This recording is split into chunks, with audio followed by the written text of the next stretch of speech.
Europe Matin. 6h, 9h, Lionel Gougelot. 7h54, l'éditorial politique, c'est Vincent Trémollet de Villers du Figaro qui nous accompagne ce matin. Bonjour Vincent. Bonjour Lionel. Alors que nous sommes encore dans les joies de Noël et la torpeur des lendemains de fête, on peut déjà essayer d'établir ce que l'on va appeler un bilan politique du Chapon, hein, Vincent. François Bayrou aime à dire que les discussions le jour de Noël sont des moments de cristallisation de l'opinion. Alors, votre avis, de quoi ont parlé les Français à l'occasion du réveillon ? Alors je ne prendrai pas un grand risque en vous disant que la grève surprise des contrôleurs a occupé les conversations. Cet événement venu contrarier des retrouvailles en famille après 2 ans de Covid ne peut avoir qu'un impact énorme sur l'opinion. La question est de savoir qui, des syndicats ou du gouvernement, va payer l'addition. C'est difficile de faire un pronostic, mais on a un indice. En France, quand ça déraille, on finit toujours par se tourner vers l'État. Cette grève, c'est un préalable à ce qui se profile pour le mois de janvier. Dans la bataille des retraites, il y aura des blocages, des trains arrêtés, et toute la question est de savoir de quel côté basculera l'opinion. Est-ce qu'elle soutiendra le gouvernement contre les bloqueurs ? C'est la grande espérance de la majorité, mais elle peut aussi pratiquer ce que l'on appelle la grève par procuration, c'est-à-dire soutenir les bloqueurs face au gouvernement, et là ça sera une toute autre histoire. C'est ce qui est arrivé en 1997 sous Jacques Chirac et Alain Juppé.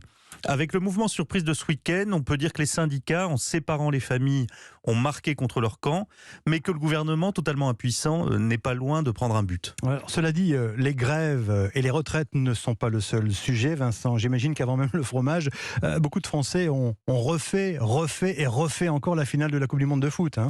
S'il existait un santon à l'effigie de Kylian Mbappé, je pense qu'on l'aurait trouvé dans beaucoup de crèches en France. Le foot est évidemment encore dans tous les esprits, mais aussi l'aftermatch, si je puis dire, avec l'omniprésence du président de la République le soir de la finale. Ce choix d'Emmanuel Macron d'être au centre de l'image, sur la pelouse et dans les vestiaires, est devenu un sujet d'analyse collectif, au même titre que la séance de tir au but. Des dizaines de millions de Français ont vu le président de la République se mettre en scène. Emmanuel Macron reste donc la figure politique centrale, presque unique dans les conversations, mais c'est de moins en moins à son avantage. D'autant qu'à chaque évocation du président de la République, la question qui suit est « mais qui pourra lui succéder ?» Alors donc vous êtes en train de nous dire qu'au moment de la bûche, on a parlé d'Édouard Philippe, de Bruno Le Maire et de Gérald Darmanin ?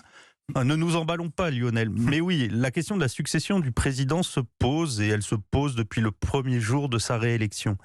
Mais cette question est pour le moment sans réponse. Emmanuel Macron déçoit, parfois il peut même irriter, mais dans son camp, personne ne s'affirme comme un recours. Personne n'est l'équivalent, si vous voulez, de ce qu'était Nicolas Sarkozy entre 2002 et 2007 sous Jacques Chirac. Depuis 2017, on peut dire qu'on est passé de « Emmanuel Macron est un prodige et à part lui il n'y a personne » à « Emmanuel Macron est décevant mais à part lui il n'y a personne », puis il y a eu « Emmanuel Macron ne fera rien mais à part lui il n'y a personne » et aujourd'hui nous en sommes à « Emmanuel Macron va partir en 2027 mais après lui ». Il n'y a personne. Donc, il faut croire qu'à l'heure de l'Armagnac, là, vous savez, quand les esprits s'assoupissent, quand les analyses sont un peu moins rigoureuses, les Français ont cherché désespérément un successeur.